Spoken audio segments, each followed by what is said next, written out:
Blood का sample लिया हुआ है और ब्लड के सैंपल से आज हम सीखेंगे कि किस तरीके से जो आपके अलग अलग ब्लड ग्रुप होते हैं, जैसे आपने ए बी और ओ ब्लड ग्रुप के बारे में सुना होगा, जिसमें आपने A positive, B positive, A B positive और ओ पॉजिटिव। इसके बाद इसका एक आपका डिफरेंस होता है जिसमें आपका ए नेगेटिव, मतलब जस्ट उसका अपोजिट। ये कब होता है? इसमें आरएच फैक्टर होते हैं। आरएच फैक्टर यानी रिसस मंकी में जो फैक्टर होता है, माना जाता है कि अभी भी वो आरएच फैक्टर मानव में है।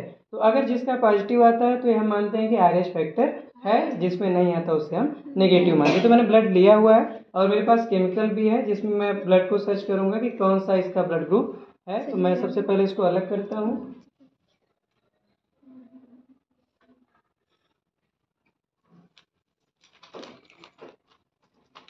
और मेरे पास तीनों ब्लड ग्रुप के जो, उठाइए इसको, वो आपके जो सैंपल है, सैंपल मैंने ले लिया है। अब आराम से हम इसको नीडल में जो हमने लिया था,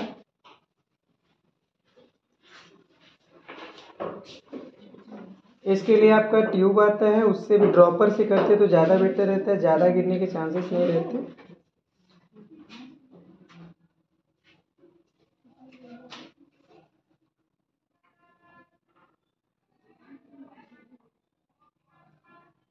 ये हमने 3 लिया क्योंकि आप जानते हैं कि जो हमारे पास एंटीजन होती है वो 3 तरह की होती है। ये देखिए आपकी एंटीजन है ए, और ये आपकी एंटीजन है बी, और एंटीजन है आपकी डी। डी में जो होता है, डी में आपका प्रेजेंट करता है, ओ को बताता है। अब देखिए यहाँ पे लिखा है एंटीजन ओ डी। तो इसमें हम सबसे पहले 3 सैंपल हमने लिया और तीनों सैंपल में हमने क्या करना है, इस एंटीजन को मिलाना है। आप जानते हैं कि हर जो ब्लड होता है उसमें एंटीजन और एंटीबॉडीज होता है, और कुछ ब्लड ग्रुप ऐसे होते हैं जिसमें, ये आपका ध्यान दीजिएगा, ये है आपका ए। तो हमने सबसे पहले ए को डाला इस साइड। इसके बाद आपका एंटीजन बी,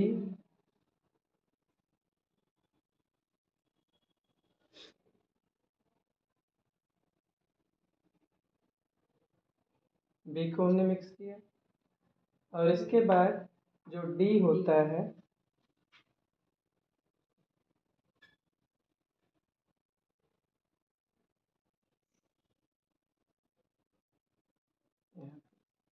इधर मैं डी रख देता हूँ। अब इसे हम मिलाएंगे।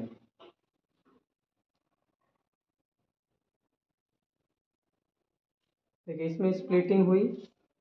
इसमें अगर स्प्लिट हो जाता है इस तरीके से, हम एक बार ही मिलाते हैं इसको, फिर छोड़ देते हैं। इसको भी मिलाएंगे।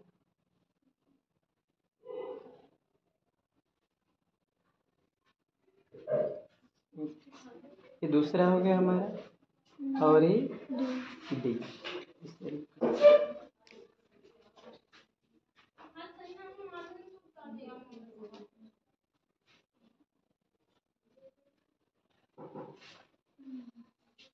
इस तरीके से आप ध्यान से देखेंगे तो आपका ब्लड जो है, ए आपका, इधर मैंने एंटीजन ए मिलाया था, इधर बी और इधर डी। आप देखेंगे ध्यान से तो ये केवल और केवल किसके साथ इससे रिएक्ट किया है, ए के साथ। तो ये शो कर रहा है कि ब्लड ग्रुप आपका कौन सा है, ए है।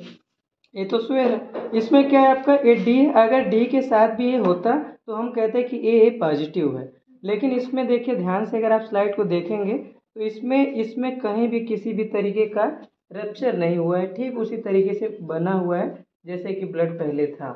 ठीक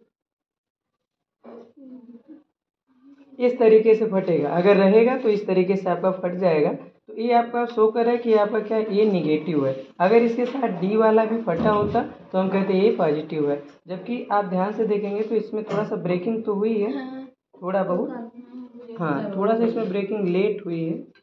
ये इसी तरीके से एकदम फट जाता है। देखिए ध्यान से, अब ये फटना शुरू हुआ है, थोड़ा सा इसमें लेट हुआ है लेकिन फटा। मैंने कहा था कि डी के साथ भी फटेगा, तो इसका मतलब इनका ब्लड ग्रुप कैसा है, ए पॉजिटिव। अगर डी के साथ नहीं होता तो ए नेगेटिव। लेकिन आप देख रहे हैं ये थोड़ा ज़्यादा फटा है, लेकिन इसके साथ ए भी फटा है। अब इसमें थोड़ा सा मेजरमेंट भी होता है कम या ज़्यादा का केमिकल्स के ऊपर, लेकिन देखेंगे तो फटा दोनों है। ठीक, इसमें आपका ए पॉजिटिव हुआ है। तो इनका जो ब्लड ग्रुप है, इसको मैं एक प्रॉपर रिपोर्ट भी दे दूंगा इसको बना करके। इसमें आपका ए पॉजिटिव है इस तरीके से।